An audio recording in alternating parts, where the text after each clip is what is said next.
again with Bob Schieffer and Leslie Sanchez.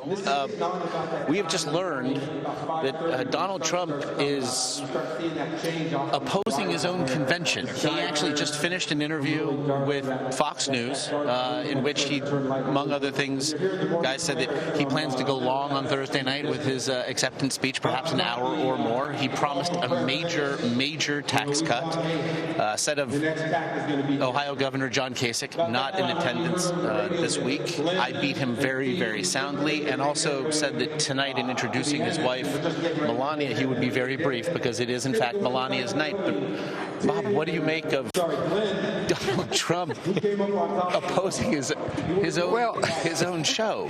You know, the irony of this is just unbelievable, because down through the years, you know, we would often be criticized for both political parties for breaking in, us folks on network television, and talking while they had an important speech going on at the convention. And they said, you know, how can you do that? Why is what you say more important than what we're... So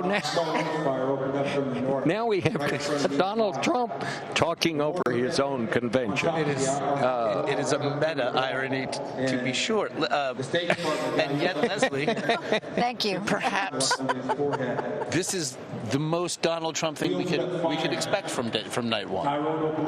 You know, I don't know if there's any words to describe how that. I don't know. You know, the only thing I think I can be confident in saying about that is it's so consistent with Donald Trump. Yeah. Like, he really does want to get the last word in. He can almost not control himself in his desire to get a message out when he feels compelled to do so. He wanted to lay the foundation, and he obviously said he wants to speak for a little bit of time here, so he's going to use another platform to do it. He's probably got a few tweets out there as well, like laying out the groundwork. It steps on his own message, especially when he had just one of the most compelling speeches I think we've been hearing this morning, or this evening. You know, Pat Smith, who we've been talking about, she used a term where she said Donald Trump will be blunt, direct, and strong. I think in that interview with O'Reilly, he certainly was those things.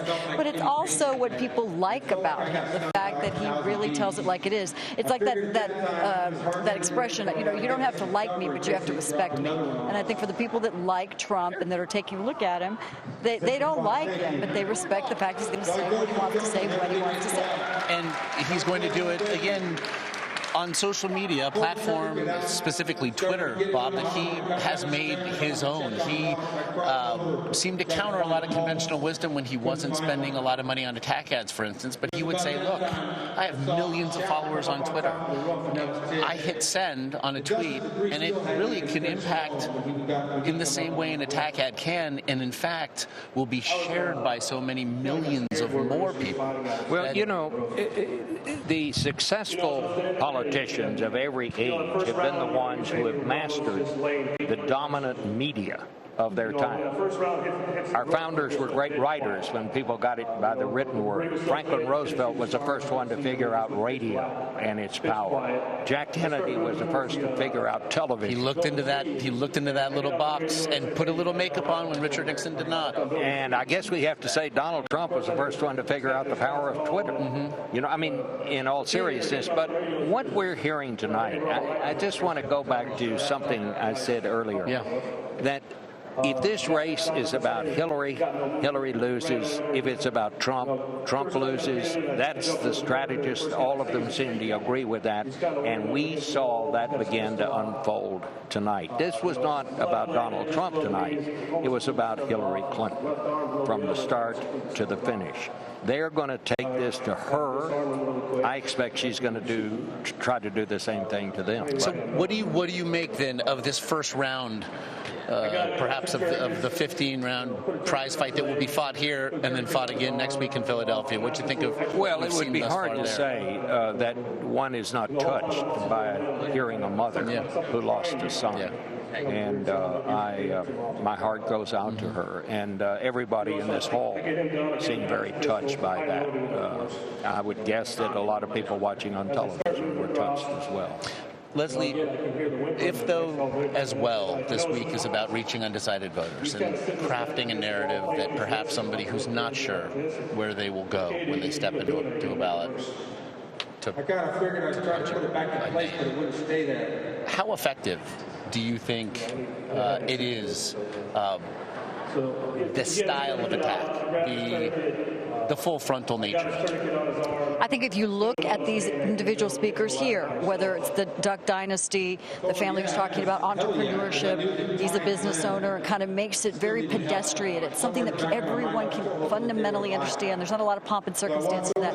That really resonates with America. That's kind of the heartbeat of America. I mean, it's a bit aspirational. It harkens to, for me personally, Ronald Reagan, which is why so many of these individuals are here, is the shining city on the hill. You know, and Nancy Reagan said at the 96 convention, he still sees that shining city on the hill. A lot of individuals here want to feel that, and folks at home who are watching that. I do agree completely with Bob. If you listen to Trump's speeches, he's changed ever since Manafort's gotten more involved. He struggles with it sometimes. He wants to talk about Trump University. He wants to talk about Trump steaks or Trump water or any of those things. But he started to turn and talk about how he's going to help you. My policies are going to help you. And I think if he can stay focused and disciplined on that and keep these kind of messages going, it's a very compelling case. But the other difference here, and this is very different, most of the winning campaigns in American history were about optimism. FDR, happy days are here again. Ronald Reagan. We saw that. Scott Baio. Yeah. With Ronald Reagan, it's morning in America. It was about optimism. This campaign it seems to me, is going to be maybe the first in a long time that is going to be just simply about negativism. It is totally negative, going after the other person. A race to the bottom. And we'll see how this turns out, but I think this is another way that this one's different. Of course, to your point, Leslie, just tonight, Donald Trump has already promised a major tax cut, albeit on a competing program. So, and a competing message. Tonight's about national security and just like a different theme. But that's okay. That's okay. That's details.